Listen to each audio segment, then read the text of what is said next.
Hello, good morning. In today's lesson, we're going to talk about jobs in companies. So I have a few vocabulary words to focus on, and also we're going to talk about your work as well. So first, let's take a look at a couple of words that often confuse English students.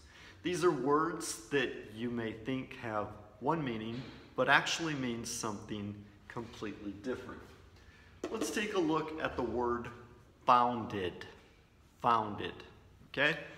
Founded is not the same thing as found. Found is the past tense of the verb to find. So you lose something, you look for it, and then you find it. So you can tell your friends, oh, yesterday I lost my keys, but then I found them under the car seat, okay? So the word founded is different. Founded has to do with a company being started, when the company is founded.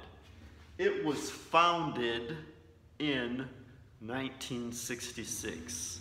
It was founded last year. It was founded in the city of Tampa. It was founded in Brazil. So it has to do with where the company starts. And you can use the preposition by to describe who started the company. So you can say Microsoft was founded by Bill Gates. Apple was founded by Steve Jobs. All right, another word that often confuses new English students is the word division. Division, as you probably learned it, has to do with math, right? So you have the number 81 and you divide it by 9 and you get 9, right? If you have the number 20 and you divide it by 10, the result is 2.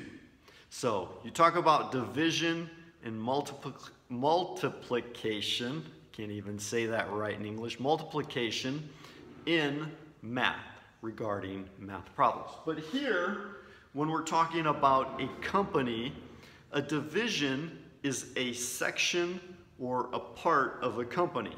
So if it's a large multinational company with global offices, you can say this is their American division and this is their Brazilian division. Okay, so the sections, the smaller parts of the company, you're dividing the company, almost like math, but you're dealing with a particular aspect of a larger global whole.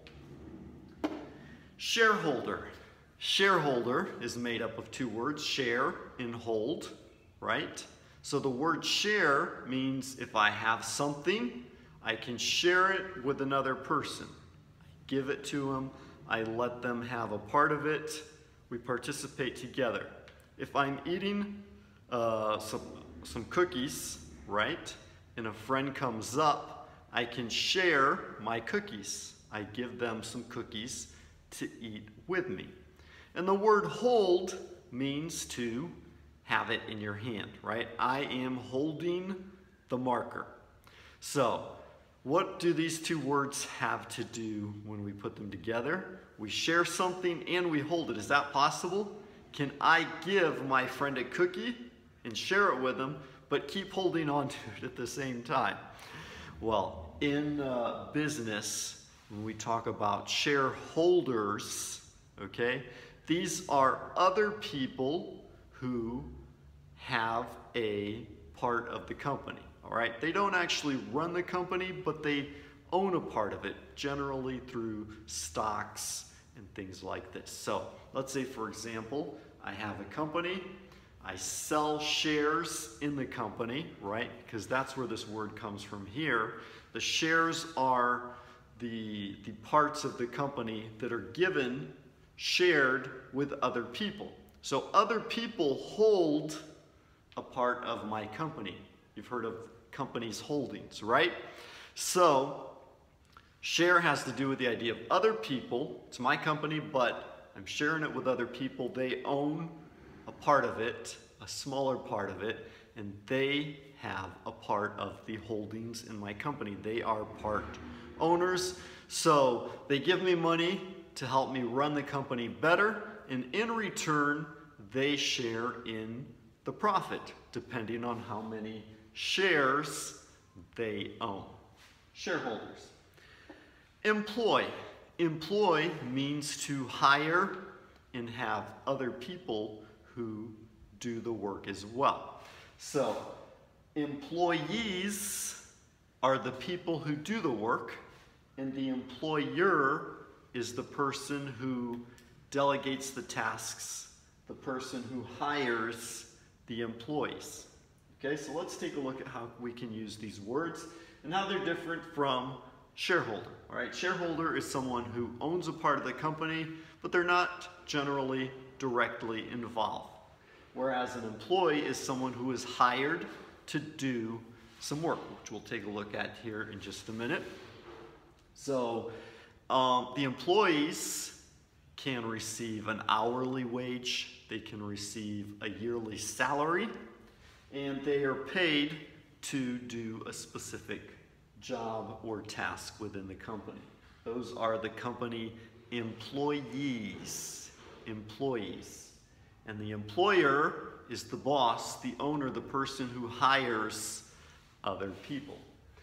So let's talk about your position in the company.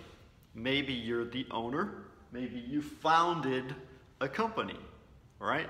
So what I'd like you to do right now is go ahead in the comments, pause the video, and leave a comment telling me a little bit about the company you work for and the job that you do. And we're going to talk a little bit about these things here. But first I want you to go ahead and leave a comment, and then you can come back, learn some more, and then add more information in later. So go ahead, do that now. I'll wait right here for you. Pause the video. Did you pause it yet? Okay, all right. So, left your comment. Now let's talk about your company and the work that you do. Maybe you founded the company. Maybe you're the owner. So if so, you could have told me about that. Maybe you're an employee, in which case we're going to talk about your position in the company. A position has to do with place, right? So in a company, you have the hierarchy, you have the boss, you have the managers, you can have the administrators, the middle management, people who run things, and then you have the different employees, and the position has to do with where they are in the hierarchy and what they do. So for example, you may be a managing director, you may be a data technician, you may be a secretary, okay? So position has to do with your place in the ranks of the company as well as what you do, okay? So you can describe your position or what you do with a shorter name, but then based on your responsibilities, we can talk about your job description, the other aspects, the things that you do as part of your position. Okay, so what are your responsibilities in that company? So then you would list, oh, I'm responsible to look after the human resource department. I'm responsible for hiring new candidates. I interview them and hire them. I am also responsible to make sure that they are properly trained. If you're a sales manager, maybe you do training. You train your sales, your sales department every day to keep them motivated and make sure they know how to overcome objections and things that people are saying. So these would all be part of your responsibilities, okay, within the company based on your position. So each position has different job responsibilities, right? A teacher would have different job responsibilities than a secretary. A secretary would be responsible for greeting the students, for example, when they come to an English school, sending messages, answering people's messages when they call, or send a message on the cell phone. The secretary would also be responsible for like organizing when people come, greeting them up front and making sure everything's organized in that area, dealing with paperwork, answering email, all the general things that need to be done. Whereas a teacher's responsibilities would be different. They would be focused in the classroom. So a teacher would be responsible for planning lessons, for organizing the material, for doing the roll call, and for actually teaching the classes, assigning homework, and all that stuff. So each position has different responsibilities that go along with it. So a job description would have to do with the responsibilities within that position. So your position as a teacher, what is your job description? All right?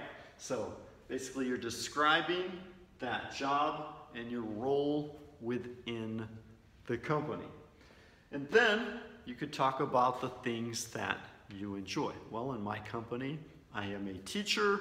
I enjoy teaching. I really love it.